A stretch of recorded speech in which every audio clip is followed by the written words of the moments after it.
So, on the news recently, everyone has been outraged by 0 hours contracts, and we thought we would give a different perspective as to how they can actually be used properly in a workplace and how they can actually add value to a business, whilst also appreciating some of the things that we need to do to protect our employees, for whom 0 hours offer a level of flexibility but also could have an impact on their personal lives. So, thoughts? Just feel like you're at university. A little bit. University challenge. Discuss is the essay title. So for me, I think 0 hour contracts are a good thing.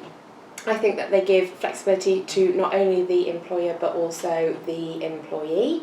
I think that they need to be used correctly, and I think that this is where the issues come from. When So how do you think you can use it correctly? So for example, when I have worked in the care industry, and we've had a pool, a bank of 0 hour people who were that fitted in with their lives, but we weren't able to afford to have all of those carers on our full-time employee list. But if somebody phoned in sick, was on holiday, we still needed to deliver the same amount of care out in the community. So it was vital actually to that business. I mean, we've had a client where they had a business that needed different requirements at different times of the year, so it was really seasonal. So obviously you can't, in care, you need to provide that cover all of the time, don't you? Whereas sometimes for some of our clients we have more seasonal, they have more seasonal needs. And then they'll find that you can't always cater for what's happening. So for example, if you're a restaurant and then all of a sudden there's a big announcement of, I don't know, some conference in your location, going on, and you think, oh, all of a sudden we're going to have lots of people coming in for lunch, then you don't want to have people kind of standing around for 48 weeks in a year just for the 4 weeks that particular conference is on. So I can see how 0 hours contracts can work. Are they ethical? I think if everybody is happy with that arrangement, as in they know that it is an as and when they will be called upon, and that's what fits in with their lives, then I think they're ethical. I think that the big debate is when employers use people week in, week out for 40 hours, and to me that's when they're completely unethical, and that just suggests that there's a vacancy within the organisation. I've had a few of those. Yes. Yes, we have. But it is actually a vacancy, and you do actually need to recruit this person. Yes, and actually they're going to add value. And I think the other thing that employers fall into the trap of is thinking that they won't then have to go through the same legal requirements with a 0 hours as with a full-time employee. But actually, if this 0 hour person can evidence, which they should be able to with pay slips, that they've worked for an organisation for X amount of weeks, doing 40 hours a week, for example, then really they need to be treated, when it comes to disciplinary policies, as any other employee within that organisation.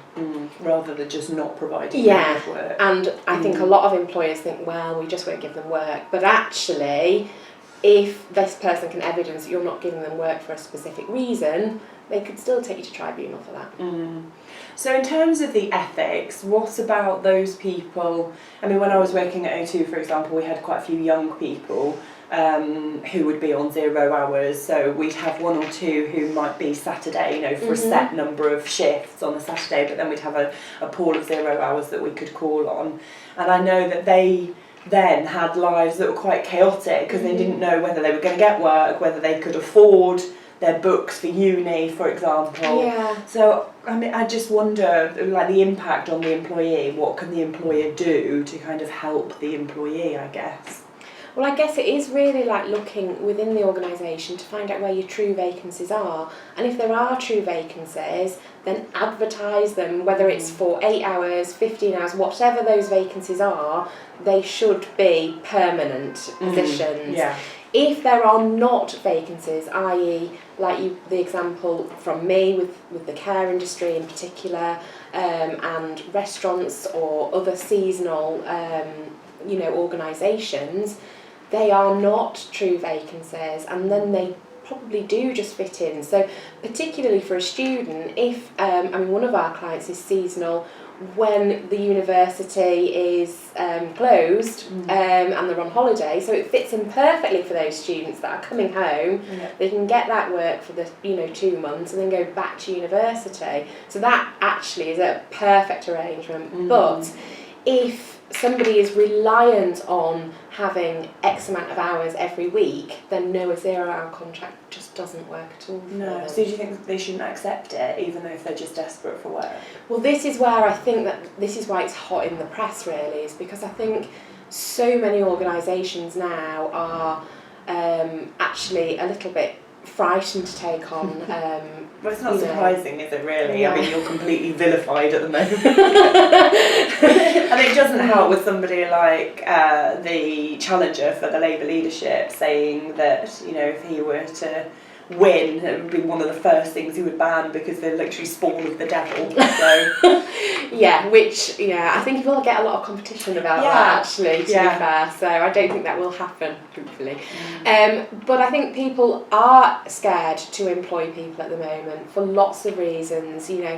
While obviously there are now costs to take an employer to a tribunal, because I think actually the tribunals have very little to do at the moment. They're accepting cases which they perhaps previously would not have.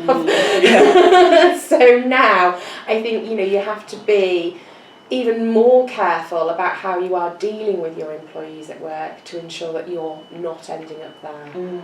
But also not just tribunal, you're in, as all businesses are now almost in completely the public spotlight, whether that is how you pay tax in the UK, whether that's being in front, being called to a government select committee to give evidence on how you treat your employees.